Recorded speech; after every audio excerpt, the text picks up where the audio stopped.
అందరికీ నమస్తే, welcome to విఎంఎన్ Guntur vlogs. Friends, వీడియోలోకి వెళ్ళే ముందు నా వీడియోకి చిన్న లైక్ ఇవ్వండి. కొత్త వాళ్ళు ఎవరైనా చూస్తుంటే సబ్స్క్రైబ్ చేయండి, షేర్ చేయండి. మీరు ఇచ్చే లైక్స్ వల్ల, కామెంట్స్ వల్ల మన వీడియో అనేది ఎక్కువ మందికి రీచ్ అవ్వడానికి సహాయపడుతుంది. ఫ్రెండ్స్, వీడియో ఏంటంటే కనుక ఈరోజు బ్రెడ్ ఫుడ్డింగ్ అనేది ఫస్ట్ టైం ట్రై చేశానండి. టేస్ట్ మాత్రం చాలా బాగుంది, బాగా కుదిరింది. తప్పకుండా ట్రై చేయండి, మీ అందరికి కూడా రెసిపీ బాగుంటుంది, నచ్చిద్ది. ఓకేనా. ఈ రెసిపీ అంతా కూడా ఆవిరి మీద ఉడికించాలి కాబట్టి ఫస్ట్ ఆవిరి కోసం నేను వాటర్ పెట్టేసి పొయ్యి మీద పక్కన పెట్టుకున్నానండి. అలాగే ఏంటంటే దీనికి క్యారమిల్ రెడీ కావాలి. దీన్ని క్యారమిల్ అంటే పంచదార వేసేసి కొంచెం వాటర్ పోసి ఇట్లా క్యారమిల్ రెడీ చేసుకున్నాను. ఇప్పుడు ఏదైతే మనం ఫుడ్డింగ్ చేద్దాం ఏ గిన్నెలో అనుకున్నామో ఆ పాత్రకి ఏంటంటే ఈ క్యారమిల్ మొత్తం అప్లై చేసి పక్కన పెట్టేసుకోవాలి. ఇప్పుడు ఒక 5 నుంచి 6 లోపు బ్రెడ్ స్లైసెస్ తీసుకొని చక్కగా కట్ చేసి వీటిని మిక్సీ జార్లో యాడ్ చేసుకుందాము. అలాగే ఈ బ్రెడ్లో మీరు ఎగ్ కూడా యాడ్ చేసుకోవాలి. ఎగ్ అనేది 1 నుంచి 2 లోపు యాడ్ చేసుకోవచ్చు అండి. నేను ఒకటి యాడ్ చేశాను, మీరు ఇంకోటి యాడ్ చేసుకోండి, ఇంకా ఫ్లఫీగా బాగుంటుంది. ఇప్పుడు ఇందులోకి ఏంటంటే ఒక 3 యాలక్కాయలు యాడ్ చేసుకున్నాను. మీరు కావాలంటే వెనీలా ఎసెన్స్ కూడా యాడ్ చేసుకోవచ్చు యాలక్కాయల ప్లేస్లో. ఇప్పుడు ఇక్కడ పంచదార వచ్చేసరికి మీ టేస్ట్ను బట్టి 1 నుంచి ఒక 3 స్పూన్ల లోపు పంచదార యాడ్ చేసుకోండి. ఒక టీ కప్పు పాలు కూడా యాడ్ చేసేసేయండి. ఇప్పుడు ఈ మొత్తం మిశ్రమాన్ని కూడా మిక్సీ పట్టాలి.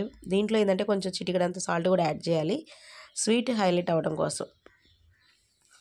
ఇప్పుడు ఇది మొత్తం మిశ్రమాన్ని మనం మిక్సీ పట్టేసుకుందాము. ఇట్లా లిక్విడ్ కన్సిస్టెన్సీ వచ్చినప్పుడు మనం ఏదైతే క్యారమిల్ అప్లై చేసి పెట్టుకున్నామో పాత్ర, దాంట్లో ఈ లిక్విడ్ కూడా యాడ్ చేసేసి పైనుంచి ఏదన్నా మూతతో క్లోజ్ చేసి మనం ఫస్టే ఆవిరికి గిన్నె పెట్టి ఉంచాం పొయ్యి మీద, దాంట్లో పెట్టేసి పైనుంచి మూత క్లోజ్ చేసేసుకోవాలి ఆవిరిపోకుండా.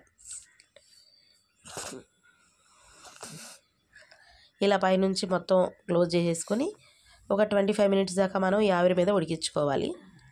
25 మినిట్స్ లోపు మనకి ఈ రెసిపీ అనేది రెడీ అయిపోయిందండి. నేను మధ్యలో ఒకసారి ఒక 20 మినిట్స్ లోపు ఒకసారి చెక్ చేశాను. చూస్తే కనుక మన ఈ చాక్కి కొంచెం లైట్గా అంటుతుంది, అంటే ఇంకా రెడీ అవ్వలేదని అర్థము.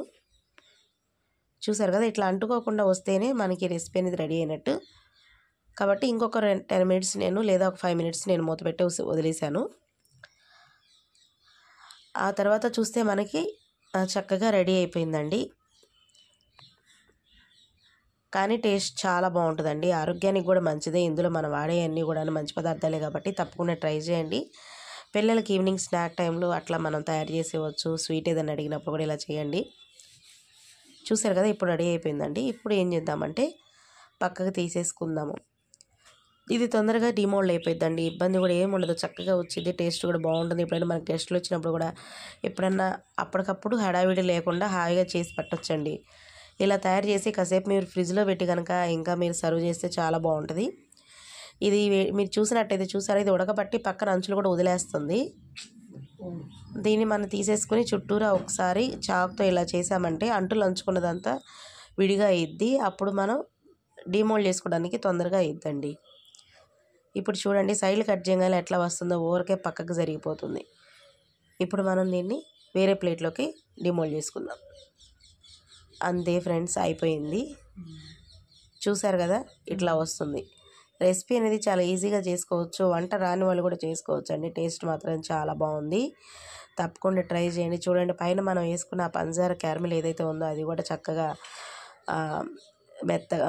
జ్యూసీ లాగా ఉంది.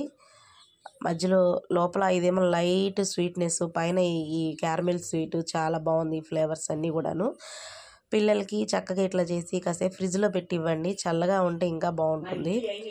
వీడియో మీకు నచ్చింది అనుకుంటున్నాను, మీ అందరికీ కూడా ఉపయోగపడుతుంది. మంచి వీడియో అండి, తప్పకుండా ట్రై చేయండి.